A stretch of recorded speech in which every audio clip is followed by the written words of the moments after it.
to your partner, well, before you taught her shake. Wasn't the truth, I told you so, there's lots of fun at Finnegan's Wake.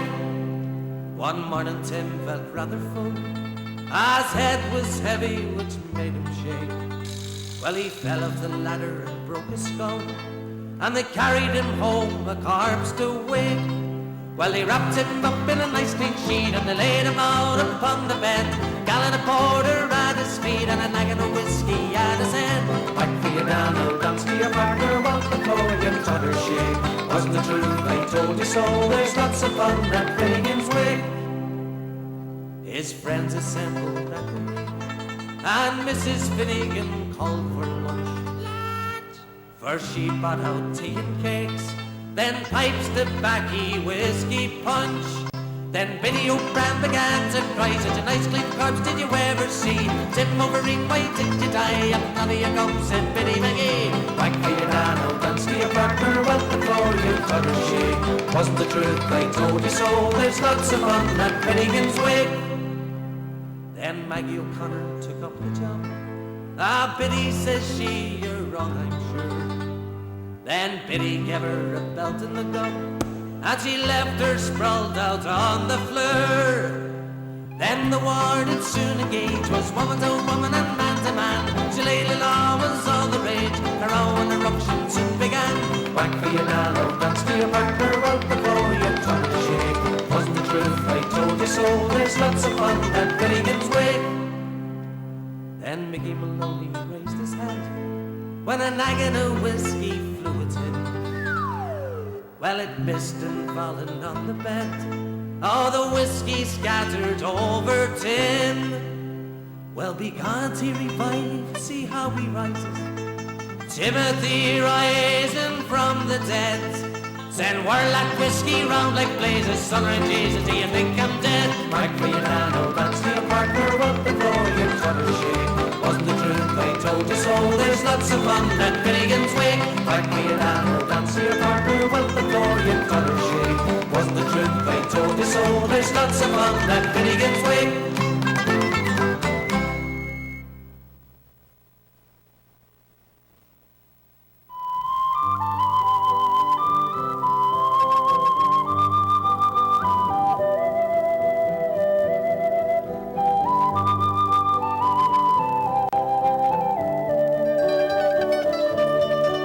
Oh, the seagulls are calling, and the wind is in its sail, and she's fast moving out to the sea, on a ship bound for St. John's, 3,000 miles away. A human cargo, me comrades and me. So farewell, green valleys, God keep you the same. If in only my mind you'll be. I'm sailing back waters to far America. Nevermore my green valleys I'll see. It hurts me to think of the things I left behind, though the famine has blackened the land. And to look now for something that I may never find is a problem that's now close at hand. So farewell, green valleys, God keep you the same. If in only my mind you'll be. I'm sailing back waters to far America. Nevermore my green valleys I'll see. There's a fever raging, and the wind has died away, and our journey will no longer be.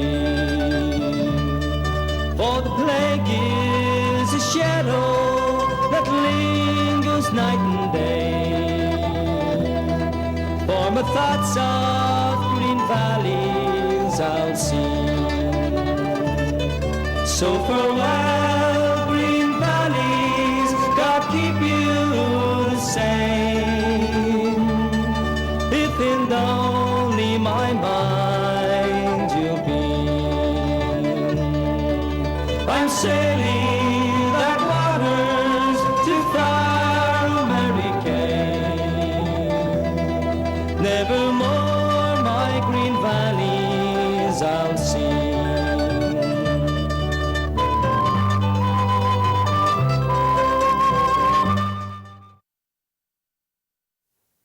Good morning, and it's City Life live in Drake It, and I'm very glad to have our guests here tonight. Camera K this morning. It seems like night. It seems like nighttime, yeah. Camera K from Lowell, who's running for state representative in the 16th? 18th district. 18th Middlesex district. And Betsy Murphy, chair of the Drake It School Committee. Good morning. Good morning. I'm still in St. Patrick's Day mode. Still another event today, but. Good morning. We may be having some snow on Monday. That's what I've been told. It's a little crazy. Mm-hmm. The crocuses have already popped. It's just not fair. I know my tulips are starting to come out. Are they? Yes, they are. So you both were at the St. Patrick's Day dinner last night. We were. Indeed. It was great. Yeah. Yeah, we had a really good time. Yeah. Yep, I love all the jokes. Were they good? Yeah, they were good. Did anybody really fail with their jokes? Well, there were a couple, but needless to say, the overall jokes were very nice and clean. Good. I expected a little bit dirty from what I was told from last year. Yeah. But it sounds great. Did anybody have any good jokes for Rita? Rita usually... No. Not one. No. Now that you say that, you mean Rita Mercer, you mean. Not one. Yeah. Nope. Oh. But they did get on Rodney Elliott. I thought that was the funniest thing. Oh, really? But there was a mistranslation from Roddy Mom said it in the Cambodian language versus what he translated as the wedding crasher in the Cambodian. Well, it's true. I mean, the Cambodian community loves Rodney Elliott. I mean, he was just everywhere, every weekend. Yeah. You name it. There's not a major event in the Cambodian community that did not have Rodney Elliott there. Yeah. So everyone loves him. So. Good. Yeah, he was a very good mayor, I think. Now we've got it's City Life in Drake It. Betsy, we're going to start with you because you're here only till 7 o'clock. Actually, about quarter of because yes, I need to go teach. We've got exciting things going on in Drake It right now. We do, especially the telethon. The telethon last night, second night of the telethon, the Drake It Scholarship Foundation telethon. They raised over $100,000 over the last several years. They've been doing it since 1980. What a thing, huh? 4, I think. Amazing. Started by Bruce Hutchins, is that correct? By Bruce Former Hutchins. principal of the high school? Yep, and I'm very proud to have said that I'm a former recipient, but I was also president of the Scholarship Foundation for several years. Oh, I don't think I knew that. Yeah, I hosted the telethon for several years, so I'm going back tonight. They're dedicating this year to Helen Gibson. Who member of my church. Yeah, she was a great lady. She was actually president right before me, and but she was also one of my Girl Scout leaders. Oh, wow. And great family in Drake It, and 7 children. And so they're dedicating this year to her. She passed away this year, but she was quite a character. So tonight I'm going to share some memories and do a little very something special tonight. to you, obviously. Yeah. She was a great lady. So so the telethon is over 90,000 so far. That's what I saw reported this morning, over 90,000. I don't know the exact number, but and their goal is 125. That's right. And what I really liked about it, each one of my sisters and I received a scholarship, and it's a blind scholarship in that it looks at the grades and the activities of a student. Nobody's name's on the application. Yeah, they're numbered, and after they're chosen by the committee, they're matched up. Where my dad was assistant superintendent of schools for so many years, it was always, you need not apply to this scholarship, you need not apply to that. This was one that you truly earned, and each one of us received it. And So it was very, very heartwarming when you found out that the people of Drake were behind you. And so it's really an incredible scholarship. It's really unmatched that I know of. I don't know of any other school system that has You know, this kind of activity that's been going on for so long and raises so much money. Yeah, and other schools, I remember we went out to, I think we went to Tewksbury to talk about it years ago. And others, I think others have tried to duplicate ours, but never have picked up. And I remember back in my days, Bruce Hutchins said, you know, we don't know how long this thing is going to last. You know, it might peter out at some point. So we've got to make the most of it and so forth. And it's been going for many, many years. And it's all volunteer so hours, which is it's amazing, and Absolutely. a lot of hours. Garry Muse, who is the director of it, the technical director of it, has been doing it since he was in high school himself. Oh, wow. And he actually has been out sick, but he made sure he got back to do this. So kudos to Garry, who is the director of Drake at Cable Access and a good friend. So he's been there, and it's just extraordinary. The businesses, the individuals, the people who have been doing it for many, many years. And I know when I was on there, everybody just had their roles, and you just did what you needed to do, and it just all fell together. So now my sister, who has twins who are juniors, is I know, I involved can't with believe it that now. either. Oh my gosh. I know. It goes so fast. I remember the old birthday parties when your daughter Laura would come to the twins' birthdays. So They were in preschool together, all Yeah, three of them. yeah, Oh, it goes so yeah. fast. So, so you're up for re-election. I saw am. Laura at your party. Yes. And you had a great party over at the sports zone. It couldn't have gone any better, really. People are supportive, especially on a beautiful day. I have to admit, I sat there and went, Should I go to I hate Betsy's? Sunday. I hate afternoon on a gorgeous day. Why does anybody do it? And then I realized my party's on a Sunday afternoon at 1. So I was like, Well, oh, I appreciate yeah. you. I appreciate you joining us, and Yeah. you know, I have a wonderful family and great friends, and everybody's very supportive, and I really appreciate that. And a lot of people that agree with the message that I hopefully am projecting, or I have projected over the last 3 years, and will continue to, about how we need to support our school system and how we need to move forward, and all the things that are important What are to your goals for re-election? Well, I want to win. Just want to say that first of all. The platform, I guess, is probably the word you're talking about, right? I'm going to continue to advocate for the kind of funds that we need for the things we need for the public school system. And I'm sure I sound like a broken record, and I'm not surprised that anybody would tell me that. But it is a continuing issue. The most important thing to me at this particular moment in time is addressing the result of the health survey that we heard about last Monday at our school committee meeting. And I was there, and I saw you tear up at some points, and I was pretty astonished by some of those results. It's Scary. you hate to use words like scary or frightening, or one gentleman said to me, "This is terrifying," because those are panic-laden words, and What I don't was want the anyone health scare that you guys referring to? The one that really hit me was the number of students who actually thought about suicide and those who had actually attempted it. That was the one that got me. Was really 9% of our middle school students. Wow. Yeah. At that age, Correct. that young? Yes. What, had thought of it, seriously thought of it. thought What- of it. And 2 said they hadn't made a plan and attempted. That's the one that got me. what was the possible, was there any follow-up question as to possible of why such a thought had occurred? The survey was conducted by, and I forget the exact name of it, so my apologies, but the Professional Survey Center at UMass Boston. And they know what they're doing, essentially. They took it. Some parents said, well, I asked my child about this, and they weren't a part of the survey. And the reason for that is that and the statistics is certainly not my area of expertise, so I'll put that right out there. But these people, that is their area of expertise, and they do random sampling, which is part of keeping the results valid and reliable. So not every student was asked. That's absolutely true, and there are reasons for that. There's a methodology to this. So the follow-up, I think, would come if we, as a school committee, directed our administration to take the next step and do some follow-ups, and I think that's something that we're going to need to talk about. It took me a few days just to even process everything I heard. Certainly the suicide one was the one that hit me the most. What kind of pain is this? I mean, we all know adolescents. We've all been adolescents, right? It's Right. never an easy time. In middle school in particular, I mean, I don't know about you, but I had much more fun in high school than I did in middle school.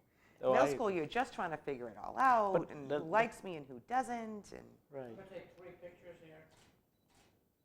We're done, thank you. But let me ask Certainly. you, let's take a step back a little. Now you got me interesting to find out even more. What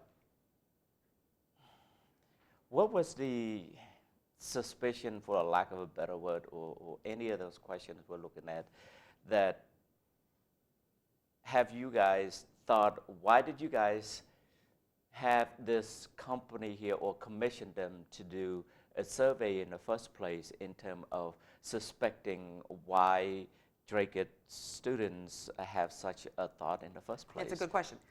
The survey was conducted last spring, and it obviously takes a while to have the results. As a committee, we've been concerned for quite a while about how we're going to address the mental health needs in our school system, because we're continuing to hear from our teachers and our support staff, nurses and counselors, that they're overwhelmed with the need of the students that they're teaching. And we need to find a way to quantify and justify what we've been saying that we need more adjustment counselors and we need more mental health workers in our school system.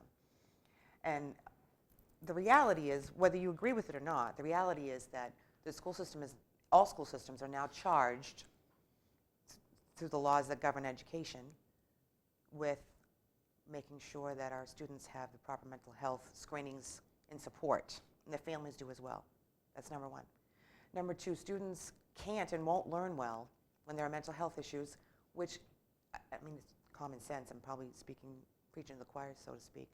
When there are mental health issues that are not being addressed, students often start to self-medicate. Human beings start to self-medicate. So another part of the survey was, have you tried alcohol? Have you thought about trying alcohol? Do you think your friends have tried alcohol? Have you tried drugs? Have you used drugs in the last, I forget how many hours it was or weeks it was. Were you surprised by the number of middle school kids I had? I was surprised.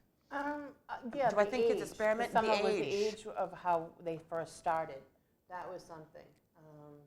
The bullying was part of it. The self-hurting. Self-inflicted? Self-mutilation, Yeah. which again is certainly a mental health issue in and of itself, but can also be a symptom of something much deeper that's not being addressed. Because they're trying to get the attention. They're I think they're trying to do something, and that's probably to get notice or to Well, let actually, somebody know. I think it's something about the is a sensory input, I Yeah, think, is what I've yeah, been told. yeah. Trying to that it actually self-regulate,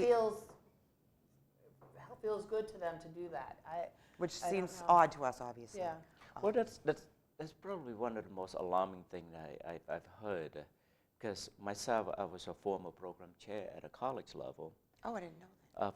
for about 5 years before I came back to the city here. When I was talking to students way back then, mental issue was not being addressed, but myself, as the academic advisor, noticed the pattern, but not so much a concentration on peer pressures and so forth, more or less that these students have multiple responsibilities, because these are the young adults who have to work, who have to be responsible for their own, with their living by themselves, and some of them are single mothers, some of them are single father, some of them were convicted felons and so forth. So it was very difficult trying to get them to focus on what they were doing. Knowingly kept to re-emphasize them and said, guys, you know, you have to finish your degree, because otherwise it's just like you take money and spend on a certain thing and you never accomplish. You never get your investment back. So there was a reinforcement for so long. When I took over the program, it was such in a shape that was unrecognizable. The motivation of the students and so forth, the interaction between the staff and the students is so cold. There was no warmness or any of those. So for some reason, I managed to identify that, working at least 14 hours a day Oh, my. to address it, because the school, I get to the school probably around 8 o'clock in the morning. I don't get home until like 9 or 10 o'clock at night. It just is a constant thing that you know, my wife's like said, I had to quit that job. No, it was just, it was so, for me, I took it very personal because knowingly what my background, where I came from and so forth, it was very hard for those students to So you could identify Yes. with them and were invested in them because you understand from whence they came. Correct. And when I took over the program, our graduation rate was in the low 60s. And considering the student debt ratios and all of that, it was a call. Even the accreditors that came in, it's like, this is not acceptable.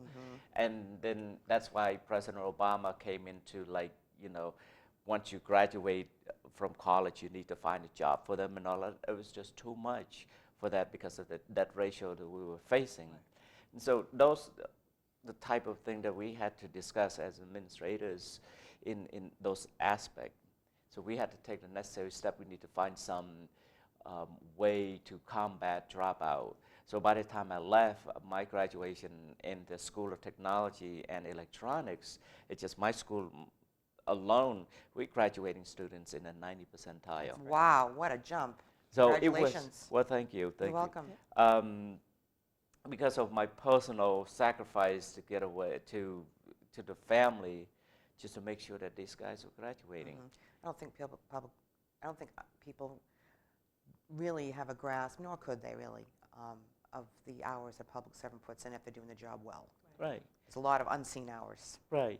And so when I was running for the law school committee, the thing that I was addressing is to find some sort of engagement, some sort of transformative teachings to allow the students and the teacher to be able to interact with each other so that they feel that they are more invested in their educations, so that they feel they want it and that they trust their teacher more to talk. So all my students, my doors is wide open. I shouldn't say wide open. Even my door was closed, and with a little bit of the windows like this, they'll be like looking through and knocking, and it's like, are you busy? And I said, no, go away. They would just walk in, and it's like, say, why are you trying to hide from me? So there was the connection between the students and myself, and from that, I found that out by accident. And so what we did, and it's like, that's a great way of looking at it.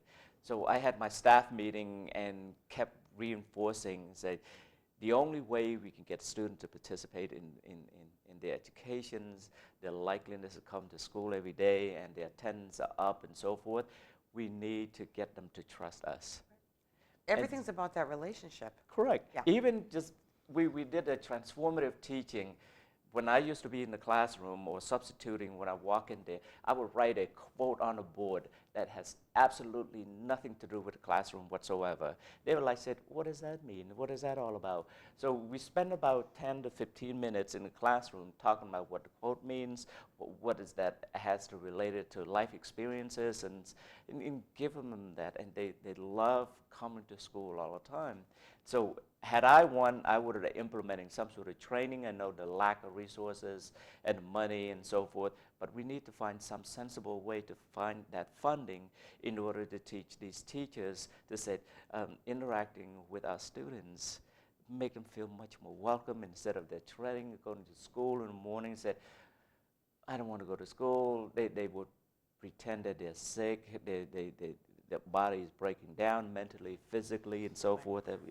I mean, going back to the survey that you just said, that is very disheartening. It's very saddening to me. And I doubt it's just Drake it. Excuse me for interrupting. No. I mean, it's not possible it's just Drake it. No. I mean, what I failed to tell you guys, that I spent 5 years as the program chair, was down in Georgia. So you can see the geographic student behavior, no matter where you go, it's going to be similar because of the social media, because of the, what is those TV shows, reality TV shows, that they follow. I don't think they're reality, the I think they're students scripted, but that's all right. Correct. They come in and talking about it all the time, and I try to be as upbeat as possible and trying to stay abreast what they were thinking, and some of them they're like, oh, Mr. K, we didn't know you know about that. And it's like, no, I pretend like I know, and they think that I'm too smart for them and all of that. Statistically looking at, when I took the opportunity to look at all of that, you know, even though my program graduated in the 90s, in percentile, would you believe that some of the famous, well-known colleges and universities in the United States have a failure rate of about anywhere between 11 to 15%? Thinking about I don't think I knew it was that high. Right. Thinking about 10,000, I'm so sorry for this interruption. Thinking about 10,000 student body in a college level, and you have 15% of the students drop out by their second year. Thinking about how many that is. Especially when you sign that student loan. Yeah, I remember when I was in Lowell many years ago, Yeah, I hear you. I remember them sitting us all down in this major hall and saying, look to your right, look to your left, one of you won't be here next year. And then when I went to law school, I'm sitting in the room and they said, look to your right, look to the left. And I went, oh no. Here we not go that again. They said every one of you will be in graduation. in Oh, 4 they years. said the opposite. So it was really nice, but Oh, you know, nice. I think the biggest thing, and I applaud you and the superintendent, the board, Thank you. for doing this survey and coming out publicly about it. For so long, people have said, oh, we can't say that. That'll make us look bad, and you know, we can't address a problem unless it's quantified. Thank you for saying that. And people need to realize that this is what kids are going through today. And they're going to walk out into our community. They're not, excuse me for interrupting, they're not going to graduate and say, oh, I'm not going to do those things anymore. So this is a community issue. You know, it's funny, just myself, I grew up in Dracut, went to the Dracut Public Schools, and there was a girl who we went all the way from first grade all the way to graduating together. Large family in Dracut, and she was always kind of rough and tough, but she was very intelligent. She was always in the top level classes when we had level classes. Mm-hmm. And I saw her a couple of years after graduation, and she had a nervous breakdown. And it was like once she left the school system, her security was gone. Yes. And Very well put. The structure of school is helpful to some people. It was devastating to find out. I ran into her at the old Stewart's department store.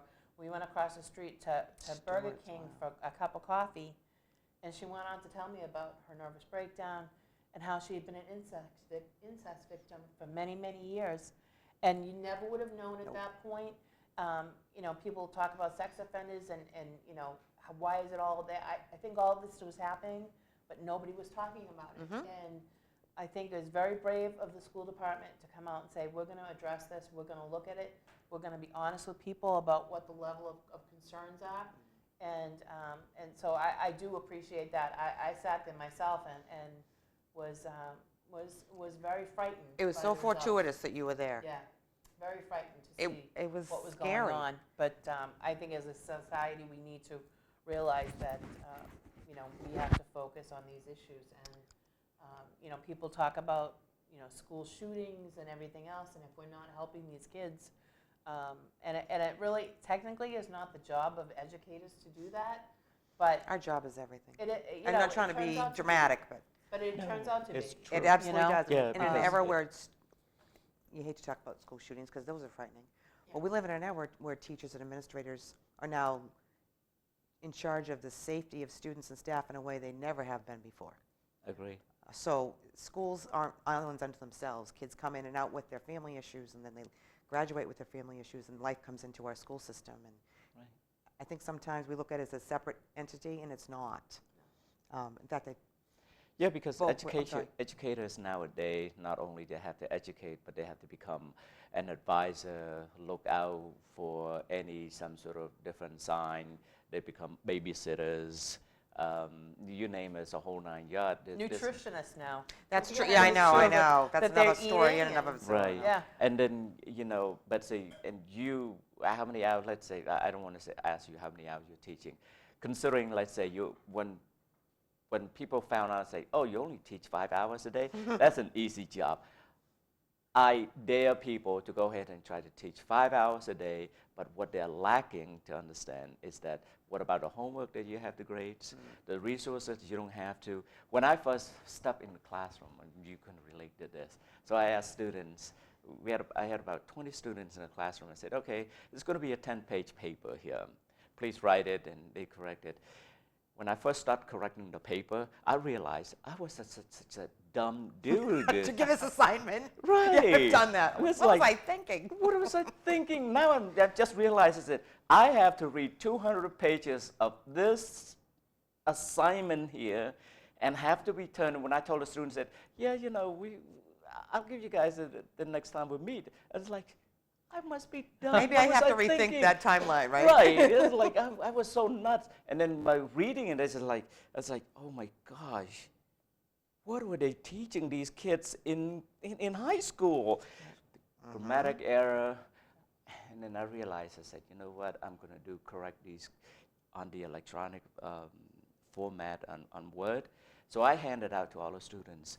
One of them cried. They said, Mr. K, did I do that bad? And I said, no. It was all of these just suggestions. And they had to read about it, and it's like... Yes, the point is to learn. It's not to say, Correct. boy, you're bad at this. Right, and it's like... oh. So I guess I want to get back to, what do you think the next steps are with this survey? That's a really good question. I know the next step that I'm going to take is, I've already spoken to Chairman Archinsky of he's the chair of the Board of Selectmen in Drake, as you know, but now you know about the fact that I'm going to come to their meeting on Tuesday and speak at community input. And I asked, and it has happened, that our school system, pass on the report to their administrator assistant, so they will have a copy of it. Right. Because they need to know. I'm trying to sow the seeds of, we are all in this together, and everybody needs to understand the depth of the problem. I'm not saying you need to go fix it. I'm saying that we all this needs to be a community conversation. Right. Number one. Number two, I'm going to continue to advocate for the fact that we need finances to support the salaries for adjustment counselors and people that can, gosh, I wish I could remember the ratio. I think it's one adjustment counselor to every, I'm not going to say it because it'll be wrong, some 500 kids in the school system, and it's not nearly as accurate as it should be, but it's something in that range. And there's no possible way to screen that many number of children. Basically, that adjustment counselor is a crisis counselor, where something horrific has already happened. So instead of being proactive, we're being reactive, which is never a good way to manage anything, in my opinion. Certainly not the mental health needs of anybody. And those are my immediate next steps. Because it does affect police, fire. Absolutely does. Any of the, the emergency responses and so one of the questions I wanted to ask you is the override. Yes. There's actually 2 overrides. There are two You questions. probably would have liked to have seen one. I would have preferred to see one. What I don't want to see, and I think there was a little bit, and it's quieted down, is anger or at least continued anger over the decision for there to be 2 questions. Decision's been made. We're going to move on from here. I'm going to vote for yes for both of them because they're both valid and they're necessary and they're reasonable. What is the questions referring to? The first question is to have, I don't know the legal language, I guess you'd know that better than I, an override of Proposition 2.5 by, I believe it's $500,000 for the hiring of more police officers and firefighters. I think it's 6 firefighters and 2 police officers, I think is what the request